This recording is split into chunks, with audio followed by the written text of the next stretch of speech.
she's not clapping anymore.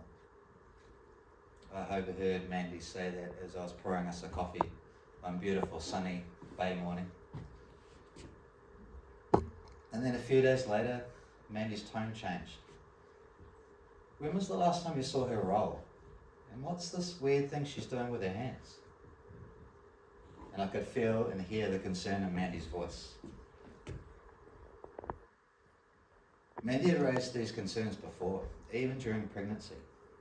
She said, something's not quite right. Something's a little bit off. And I thought my job in that moment was to steady the ship, to reassure her, to say, look, I'm sure everything's okay. She's just going through a phase. But secretly, I had concerns as well.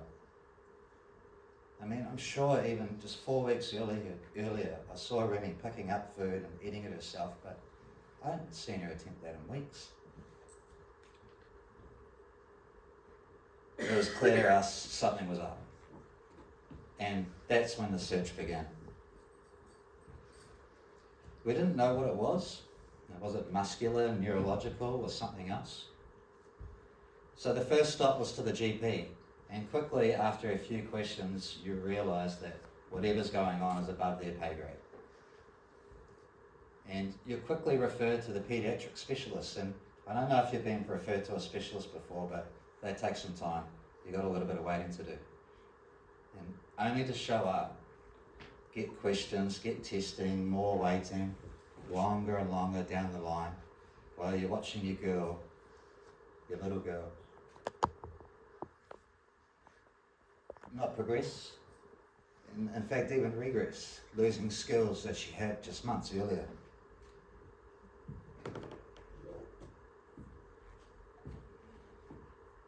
It's a weird feeling. It feels like you're driving and there's a fog all around and you can only see a few inches in front of you. And you're driving along and weeks go by, months go by, 2 years go by. 2 years of not knowing what's going on. And then finally, the answer came. And it was like a punch to the gut. It felt like we'd been punched straight into a parallel universe. One moment you're sort of holding on to a little bit of hope that it was something a little bit easier and something simpler. And next you're being told that your daughter has a lifelong neurological condition, that there is no cure and no clear pathway forward.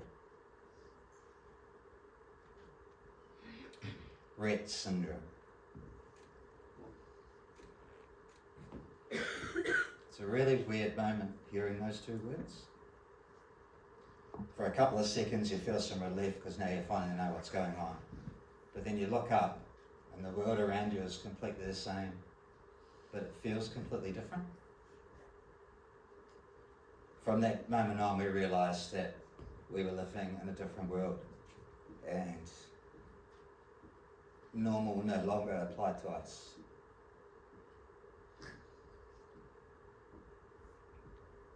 And the grief with that's quite quiet. It's like a background stress that sort of hangs around.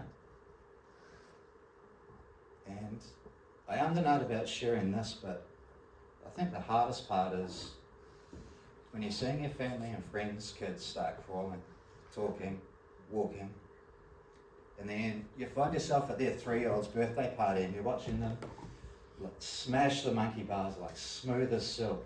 And you're happy for a moment and then you look down and you see your daughter in the stroller, the same stroller she was in 6 months ago, 12 months ago, 2 years ago.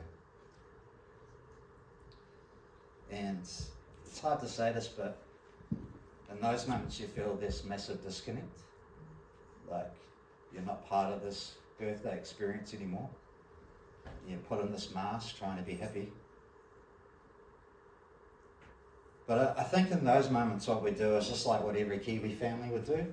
I mean, we're a proud nation and we're a number 8 wire mentality, so we roll our sleeves up, we get to work, we try and figure it out. But I suppose over time, you know, wearing that mask can wear you down. And we were scared to let people in. scared to tell them what was really going on. We didn't know how people would react, because this isn't the life we expected. We didn't ask for Rett syndrome. We didn't expect to become experts in therapy and funding and international clinical trials. But then something shifted. With the encouragement of a few friends, we decided to share our story. After 2 years of carrying ourselves and wearing that mask, we opened up and we showed the world. And the truth is, we did not expect to see what happened next. Because what we didn't expect was how deeply people showed up for us. It was a wave, the messages, the donations, the hugs, the meals left at our front door. Support from family and friends, from strangers, from people we hadn't heard from for years, people we didn't even know. We asked for help and the world said, "We got you."